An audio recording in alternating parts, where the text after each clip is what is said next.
یہ تو قرآن کی آیتیں ہیں، سورہ حدید کی آیتیں ہیں. یہ بھی بات صحیح ہے، جب معافی مانگنے آئے تھے پھر اللہ نے بخش دیا تھا. لیکن کچھ تو ایسے لمحے تھے نا جس میں انہوں نے اللہ کو غضبناک کیا تھا. جب کبھی شراب پی ہوگی، جب کبھی بت پرستی کی ہوگی، جب کبھی بتوں کو سجدہ کیا ہوگا، تو اس وقت کیا اللہ کو خوش کر رہے تھے؟ غضبناک تو کر رہے تھے. تو ایک شرط نہیں لگائی، 2 شرطیں لگا دی تاکہ خدا مہر لگا کے بند کر دے. تو پہلی شرط یہ ہے کہ غیر المغضوب علیہم، یہ کبھی اللہ ان پہ غضبناک نہیں رہا، ولا الضالین، اور یہ کبھی گمراہ نہیں رہے.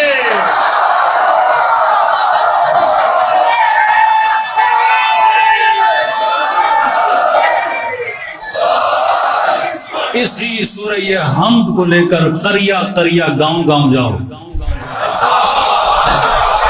لوگ خود دامن علی میں آ کے گر جائیں گے. بھائی یہ چیزیں ہیں، یہ صفات ہیں، انعمت علیہم وہ ہیں جو کبھی اللہ کو غضبناک نہیں کرتے اور جو کبھی گمراہ نہیں رہے. نشانیاں اللہ نے بتائی، ڈھونڈنا تیرا کام ہے. تو کسی کو بھی لائے گا میں 2 ترازو میں رکھوں گا، کبھی گمراہ رہا کہ نہیں؟ تاریخ خود بتائے گی 40 سال کوئی گمراہ رہا، 20 سال کوئی گمراہ رہا، کبھی اللہ کو غضب نہ کیا کہ نہیں. مطلب یہ نہیں اسلام لایا جب تک زندہ ہو رب کو غضب ناک نہ کرے. یہ عصمتی یہ تو ہے. اور کیا ہے؟ اب سنو رسول نے کیا فرمایا، ان اللہ یغضب لغضبها، اللہ میری بیٹی کے غضبناک ہونے سے غضبناک ہوتا ہے. بھائی ایک بندہ غضبناک ہونا کیسے پتا چلتا ہے؟ چہرہ لال ہو جاتا ہے، سرخ ہو جاتا ہے. کہتے ہیں بھائی جناب غصے میں ہے. اللہ تو بدن نہیں رکھتا، مجھے کیسے پتا چلے وہ غصہ کب کرتا ہے؟ کہ اگر میرا غصہ دیکھنا ہو تو فاطمہ کے چہرے کو دیکھ لینا. یہ جن سے غضبناک ہیں ان سے میں غضبناک ہوں، اور جن پہ میں غضبناک ہوتا ہوں ان پہ میری لعنت ہوتی ہے.